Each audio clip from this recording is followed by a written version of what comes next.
pa, anak. Thank you po, Tay.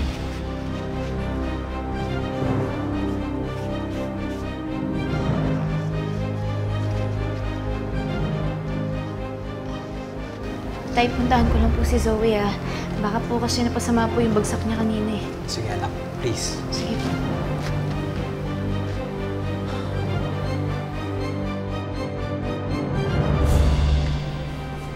Oh, eto na ang order ninyo. Thank you po. Thanks, Marso. Hello.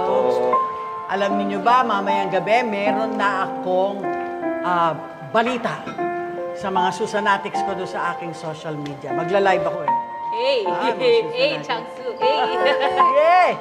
Changsu, sino po kaya yung boyfriend daw ni Zoe na nakabuntis sa kanya? Ikaw, Doc Joy, may alam ka ba? Ay, meron ka na pala. May alam ka dito. Wala. Alam mo, close kami niya si Zoe, pero hindi niya nakwento sa akin yan.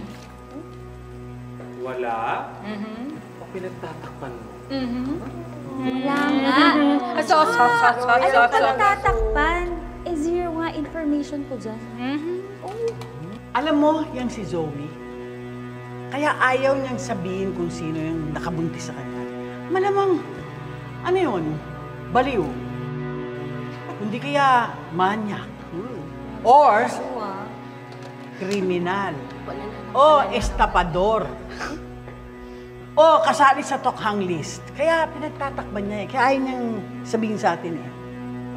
Basta ako, yung lalaking kasama ni Zoe lumabas sa CR, for sure, yun yung nakabuntis sa kanya. Tsaka Aling Susan, tama ka. Mukhang kriminal yun. Kasi kung hindi naman kriminal yun, ba't kailangan magtago? Di ba? Wala kang kasalanan, di ba? Tama ka. Ako, kahit ganito ako, yung bata ako, kaedad ko si Zoe, hoy, hindi ako papatol sa kriminal, ano? Alam nyo guys, na-realize ko lang. Ano ba pakialam natin sa love life ni Sophie? Hindi, Changsu, di ba po, wala naman tayong ambag sa buhay niya. Siya rin naman sa atin. Pinapakaiba tayo, hindi naman. O di kung may jowa siya, masaya naman siya, pinagtatakpan niya nga lang, di bahala siya sa buhay niya. Wow, Nurse Karen! Oh. Ano yan? Okay ka lang ba?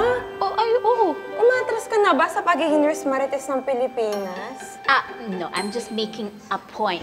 Right, Mars? Totoo, hindi naman siya parang umaatras siya. Ano kasi yan eh? Kumbaga sa love, ano yan, walang pinipiling status yan. Kaya yan sa age, sa sex, sa religion. Siguro si ate mo, Zoe, may nakita siyang something doon sa guy. Regardless kung criminal siya o kung ano. Kaya siya na-fall. Tama ka dyan, Mars. Correct, yun. Actually, tama ka. Okay lang naman talaga ma-fall. Pero dapat sa tamang tao. E paano kung mali? E di ikaw din ang nasaktan. Boobs. Okay, Changsu, tayo. Grabe, kaya sa'yo, Changsu. Pero, nakakalimutan yata tayo ah. Ang bayad nyo. Ay, oo nga pala. Bayaran nyo yan. Special delivery pa yan. Libre tayo mo ni Doc Johan!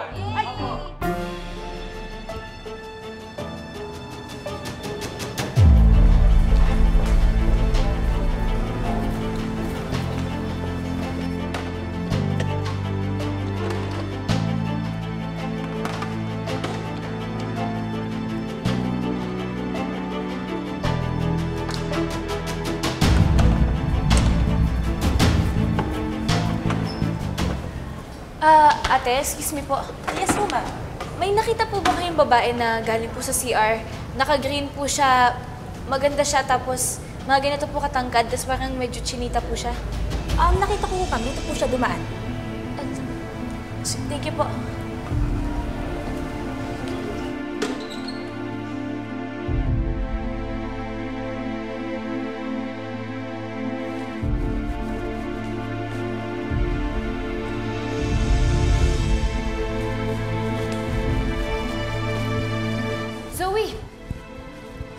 Zoe! Saan ka pupunta? Akala ko baka kausapin mo si tatay.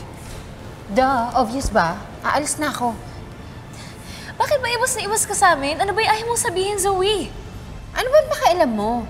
Pwede ba, stay away from me? Zoe! Ano ba? Hindi mo ba naisip? Sa ginagawa mo, mas lalong hindi titigil si tatay. Mas lalong hindi siya titigil na alamin kung sino yung tatay ng anak mo. Eh di hayaan mo siyang pagurin niya yung sarili niya. Zoe, ano ba? Kakampi mo kami. Magtiwala ka kaya sa amin. Ang kulit mo, umalis ka dyan. Padaanin mo ako.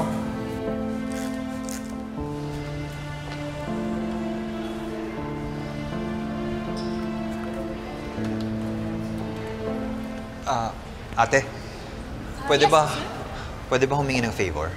Sure. Pwede ba paki-check sa Lady CR kung nandun yung dalawang anak ko? Sige, sir. Wait lang po.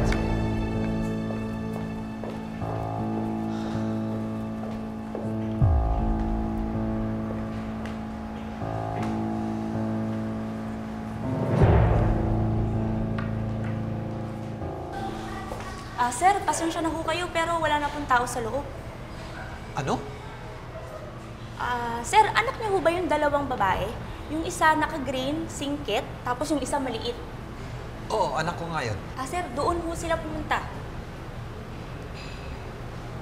Sige. Salamat, ha.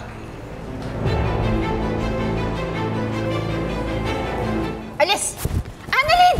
Amin na yan! Zoe, balikan mo na si tatay. Amin na yan! Amin na yan! Sabi mo si tatay. Akin na yan! Akin na yung susi ko yan eh! Akin na! Zoe! Amin na yan! Annalyn! Ay, ibalik mo sa akin yan! Anong ginagawa niyo dito?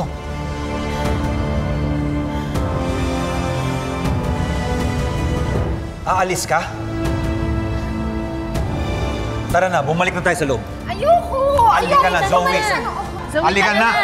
Bumalik tayo dun. Excuse me po. Ayoko! Huwag niyo siyang gaganyanin. Baka mapahamak yung baby namin.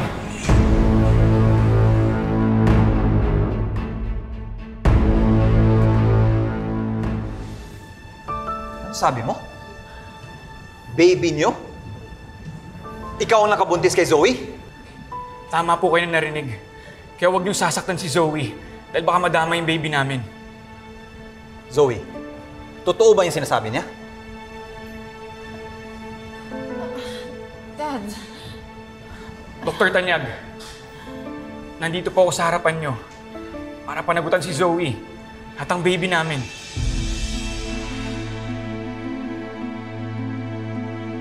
Dr. Gabby Cifra.